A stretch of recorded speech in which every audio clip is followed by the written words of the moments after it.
አዲስ ጎጆ ወጪ ለሆናችሁ እንዲሁም የቤት ውስጥ እቃዎችን ለመቀየር ሐሳብ ያላችሁ ውድ ተመልካቾቻችን ይሄ ፕሮግራም እናንተን ይመለከታል። ሰላም እንደምን አላችሁ ውድ የማራኪ ቤተሰቦች። በዛሬ ፕሮግራማችን በ100,000 ብር ሙሉ የቤት እቃን ከሚያቀርብ ከአንድ ድርጅት ተገኝተናል። ፓኬጆቹ ምን እንደሚይዙ ከዋጋቸው ጋር አያይዘን እናነሳላችኋለን። አብራችሁን ቆዩ።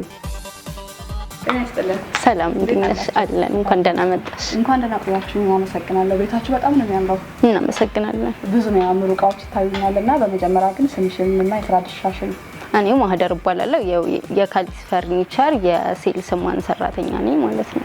አዎ ቤታችሁ ላይ የተለያዩ ፓኬጆች እንዳሉ ሰምተን የመጣ ነውና እነዛ ፓኬጆች ከስንት ብር ይነሳሉ? ስንት አይነት ፓኬጅ ናቸው የሚለውን እስኪ ንገሪኝና እቃዎችን እያየን ደግሞ እንቀጥላለን። አዎ ሶፋዎች በሚያማምሩ ከለር አሪፍ እቃዎች አሉን። ሴንተር ቴብል፣ ዳይኒንግ፣ አልጋ ያለው ፓኬጅ አለን እንዳያቅማችሁ ማለት ነው። ስንት አይነት ነው ፓኬጁ? 3 አይነት ፓኬጅ አለን። የ115,000 ብር አለን፣ የ126,500 አለን፣ የ161,000 ብር አለን ማለት ነው። በጣም ጥሩ። ዲቃዎችን እያየን ደግሞ እንቀጥል ይቻላል፣ ማየት እንችላለን። ያው ከ115,000 ፓኬጅ ልጀምርልሽና ያው ሶፋው እንደምታዩ ይሄ ነው። ቴብላችን ላሚኔት የሆነ ቴብል አለ። ይሄ ነው ቆንጆ ከለር ነው ያለው። በሌላም ከለር አማራጭ ከፈለግሽ በክሬም ከለር አለ። ከምንድነው የተሰራው? እንጨት ማወቅ እንችላለን? ላሚኔት የሚደፍ ነው። በላሚኔት ነው የተሰራው ማለት ነው። መወልወል ይችላል፣ በውሃ ይጸዳል። ቆንጆ የሆነ አራት ነገሮችን ሶፋ፣ ላሚኔት ቴብልና ላሚኔት ቲቪ ስታንድ እና ዳይኒንግ ቴብል አለው ማለት ነው። ባለ 6 መቀመጫ። ቲቪ ስታንዱ ደግሞ ይሄ ነው። ያው በዚህ ከለር አለ ከፈለግሽ። ቆንጆ የሆነ ላሚኔት ቲቪ ስታንድ ነው ያለ። አሁን ወደ ዳይኒንጉ እንሂድና ዳይኒንጉን ላሳይሽ። ባለ 6 መቀመጫ ነው። ቆንጆ የሆነ ከለር አለ። ይሄ ባለ 6 ዳይኒንግ ነው። ቆንጆ የሆነ ከለር አለ። እንደምታዩ መቀመጫውን የስፖንጅ ነው። ቆንጆ ከለር መርጠሽ በዚህ መቀመጫውን በመፈልጊው ከለር ኦርደር ማድረግ ትችያለሽ። ቀላል ነው፣ ቦታ የሚፈጅ አይደለም። ባለ 6 መቀመጫ ነው። ሜትር ከ60 በ90 ነው። ለሚፈልግ ሰው ያው ከካሊስ ፈርኒቸር መግዛት ይችላል። የመጀመሪያ ፓኬጃችን 4 እቃዎችን አይተናል። ያው ሶፋ፣ ቴብልና ቲቪ ስታንድና ዳይኒንግ አይተናል። የመጀመሪያ ፓኬጃችን እነዚህ ናቸው። 115,000 ባትን ጨምሮ ማለት ነው። በጣም ጥሩ። የከለር አማራጭ አለ።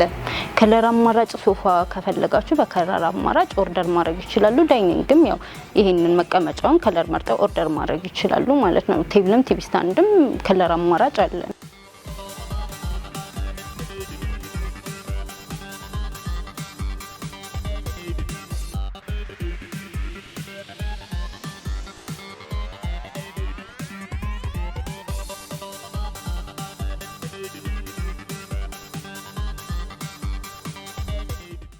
እሺ እንግዲህ ማሂ ጥሩ ገለጻ ነው ያረክሽልን። የመጀመሪያውን ፓኬጅ አይተን ጨርሰናል። ሁለተኛው ፓኬጅ ምንድነው የሚጨምረው? ያው ሁለተኛው ፓኬጅ ሁሉም እንዳለ ነው። ዳይኒንጉ ወጥቶ አልጋ መውሰድ ይችላሉ ማለት ነው። አልጋ ከፍራሽ ውጪ ነው? ከፍራሽ ጋር? ከፍራሽ ውጪ ነው። ያው ፍራሽ የሚፈልግም እናቀርባለን።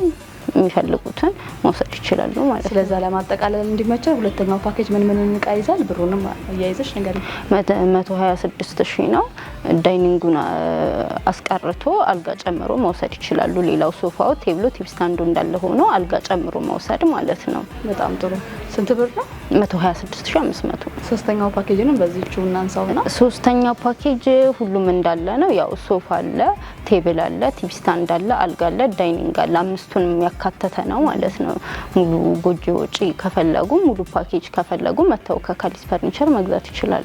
እነዚህን አምስቱን እቃ ያካተተ ፓኬጅ ማለት ነው። ሶስተኛ 161,000 ብር። ሁሉም ፓኬጅ ላይ ያሉት እቃዎች ተመሳሳይ ናቸው? ተመሳሳይ ናቸው። የሚጨመር የሚቀነስ ነው የሚኖረው? የሚጨመር የሚቀነስ ነው። እናንተ ባዘጋጃችሁት ፓኬጅ ላይ ሰዎች እቃዎችን አድርገው መውሰድ ቢፈልጉ እንዴት ነው የምታስተናግዷቸው? ቴብል ከፈለጉ መቀየር ከፈለጉ ሌላ አማራጭ ከፈለጉ ያው ቴብል ሌላ ምርጫ ከፈለጉ አለን፣ ብዙ አማራጭ አለን። እዛ ላይ ዋጋ የሚያስጨምረውን ጨምረው መውሰድ ይችላሉ ማለት ነው። የዲሊቨሪ አገልግሎታችሁ እንዴት ነው? ያው ዴሊቨሪ የምናደርገው አዲስ አበባ ውስጥ ነው። ከአዲስ አበባ ውጭ ክልል ከተማ ላይ እኛ አዲስ አበባ ውስጥ ያለውን ዴሊቨሪ ወጪ እንሸፍናለን። ከአዲስ አበባ ውጭ ያለውን ራሳቸው ትራንስፖርት ወጪ ሸፍነው መውሰድ ይችላሉ ማለት ነው። በእንደዚህ አይነት መንገድ ነው የምንሰራው። ዋስትና አለው? ለእቃዎቻችሁ ዋስትና ታስቀምጣላችሁ? አዎ ዋስትና አለን። ሶፋ ላይ 2 አመት ዋስትና እንሰጣለን። ጥሩ ማብራሪያ የሰጠሽኝ። ስለ ፓኬጆቹ ስናወራ ቆይተናልና ይሄንን ፓኬጅ መጠቀም የሚፈልግ ከስተመር የት ሊያገኛችሁ ይችላል? ያው እኛ እንትናችን የሚገኘው ሾርማችን የሚገኘው ሲቪል ሰርቪስ ፊት ለፊት ፋንቱ ሱፐር ማርኬት ተጎን ነው። እንዲሁም ለተጨማሪ እንትን ከፈለጉ ደግሞ ከታች ባለው ስልክ መደወል ይችላሉ። በጣም እናመሰግናለን ስለሰጠሽን ጊዜ ስለሰጠሽን ማብራሪያ። በሌላ ጊዜ በሌላ ፕሮግራም እንገናኛለን። እሺ እኔም አመሰግናለሁ። ሰላም ይሁን።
ክብራትና ክብራን ውድ ተመልካቾቻችን የዛሬው ቆይታችን ይሄንን ይመስል ነበር። በካሊስ ፈርኒቸር ተገኝተን ስለ ፓኬጆቹና ስለ ዋጋቸው ስናወሳ ቆይታ አድርገናል። እንደወደዳችሁት እናምናለን። ቻናላችንን ሰብስክራይብ፣ ላይክ እና ሼር ማድረግ እንዳይረሳ። ከፕሮግራሙ ጋር በተለይም አንድ ላይ አብራችሁ ቆይታ አድርጌያለሁ። በሌላ የገበያ ቅኝት በሌላ ፕሮግራም እንገናኛለን። ሰናይ ጊዜ